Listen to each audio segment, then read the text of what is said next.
Episode खबरें दुनिया की में आपका स्वागत है। मैं हूं सुमित कुमार दुबे। सीरिया में ईरान के दूतावास पर इजराइल की एयर स्ट्राइक और उसके बाद ईरान की जवाबी कार्रवाई ने मिडिल ईस्ट में हालात कुछ इस कदर भड़का दिए हैं कि गाजा में चल रही इजराइल हमास की जंग के अब इस पूरे इलाके में फैलने की आशंका खड़ी हो गई है। हालांकि पिछले कुछ दिनों से ये दोनों मुल्क यानी ईरान और इजराइल इन दोनों के बीच का तनाव थोड़ा कम होने की खबरें हैं, लेकिन बड़ा सवाल ये भी है कि क्या वाकई अगर दोनों देशों के बीच में जंग होती है तो क्या होगा। इजराइल को अमेरिका का पूरा साथ हासिल है, लेकिन क्या ईरान के पास इतनी ताकत है या इतनी हवाई ताकत है जो इजराइल का मुकाबला कर सके। ईरान की हवाई ताकत को मजबूत करने के लिए अब रूस सामने आया है।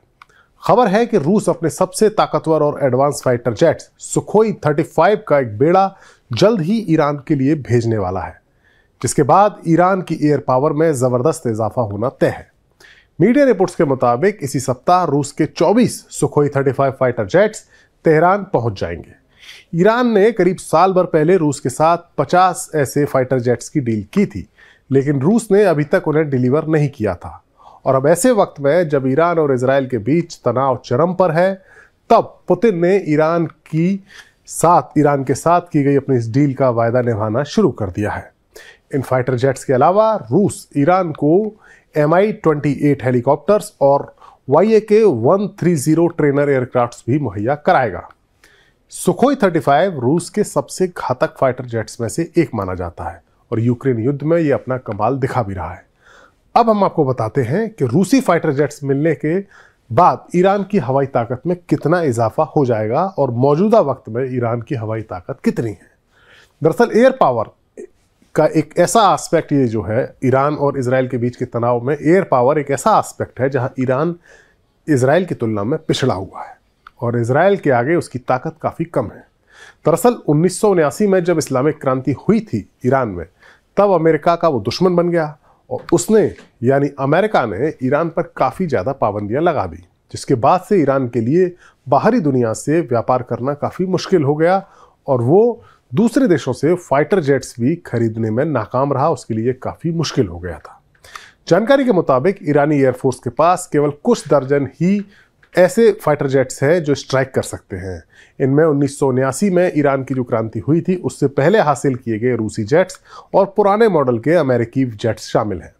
ईरान के पास 9 F4 F5 लड़ाकू विमानों की एक स्क्वाड्रन है। सोवियत जमाने के सुखोई 24 जेट्स का एक स्क्वाड्रन भी ईरान के पास है और कुछ MiG-29, F7 और F14 विमान भी ईरान के पास है।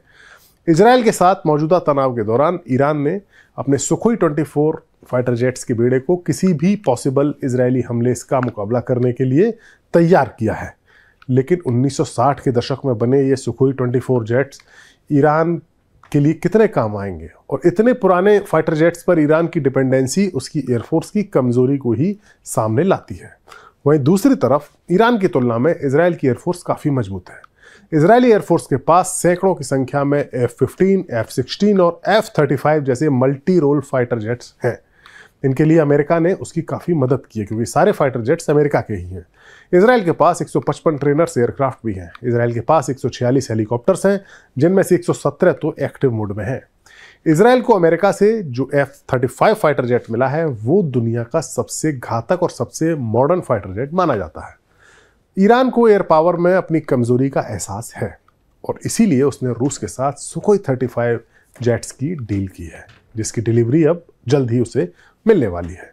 यही नहीं, अब इस बात की भी चर्चा है कि रूस उसे अपना बेहतरीन एयर डिफेंस सिस्टम यानी S-400 भी बेचने वाला है। रूस ने अभी तक इस सिस्टम को बस भारत, चीन और तुर्की को ही बेचा है। ईरान को इजराइल की हवाई ताकत का पूरा अंदाजा है, लिहाजा उसने अपने एयर डिफेंस सिस्टम को मजबूत करने में काफ़ी मेहनत की है। ईरान का जो सबसे ताकतवर या सबसे कारगर एयर डिफेंस सिस्टम है वो है बावर 373। करीब एक दशक तक, करीब 10 सालों तक इसमें डेवलपमेंट किया गया, इसमें सुधार किए गए, इसको तैयार किया गया और साल 2019 में इसको सर्विस में शामिल किया गया। इसका रेडार 350 से 450 किलोमीटर की दूरी से आने वाले हमलावर मिसाइल फाइटर जेट को डिटेक्ट कर लेता है और उसे नष्ट करने के लिए ये system Sayyad 4B surface to air missile से लैस है। ये सिस्टम एक साथ 60 टारगेट्स को डिटेक्ट कर सकता है, उनको लॉक कर सकता है और एक बार में 6 टारगेट्स को निशाना बना सकता है। ईरान की मीडिया की अगर माने तो इसको वो S-400 से भी बेटर बताते हैं। हालांकि इस सिस्टम को अभी तक जंग में आजमाया नहीं गया है, लेकिन फिर भी जानकारों की नज़र में ये एक बेहतरीन सिस्टम, एयर डिफेंस सिस्टम है और कारगर सिस्टम है। इसके अलावा ईरान के पास S-300 एयर डिफेंस सिस्टम भी मौजूद है, जो उसे रूस से ही मिला है।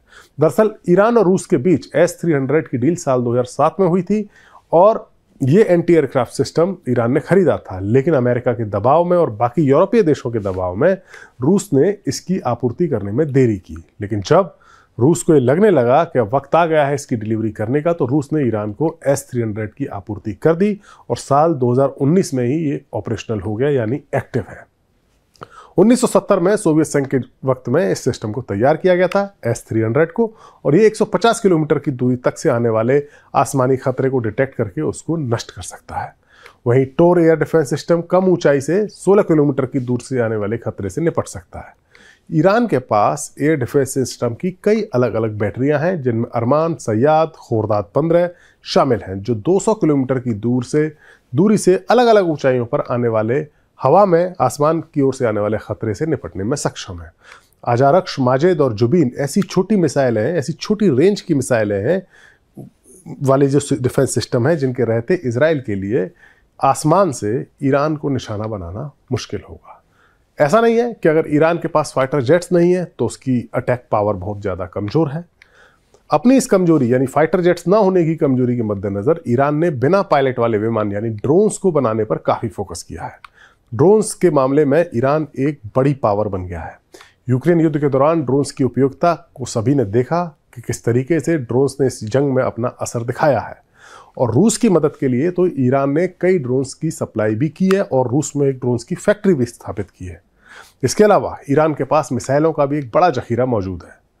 इस तरह की कई रिपोर्ट्स हैं जिनके मुताबिक ईरान के ड्रोन्स के जखीरे की संख्या हज़ारों में है, और ईरान के पास जो सरफेस टू सरफेस यानी सतह से सतह पर मार करने वाली मिसाइल्स हैं, उनकी संख्या 3500 से भी ज़्यादा है। इनमें से कुछ मिसाइल्स ऐसी हैं जो आधे टन से ज़्यादा वजन का हथियार ले जा सकती हैं।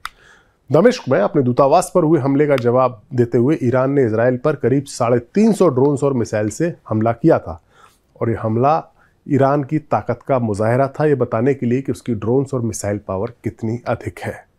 और अब उसे रूस से सुखोई 35 जैसा घातक फाइटर जेट्स भी मिलने वाला है। तो फिर इजराइल के लिए ईरान पर आसमान के जरिए कब्जा करना या ईरान के आसमान पर कब्जा करना इजराइल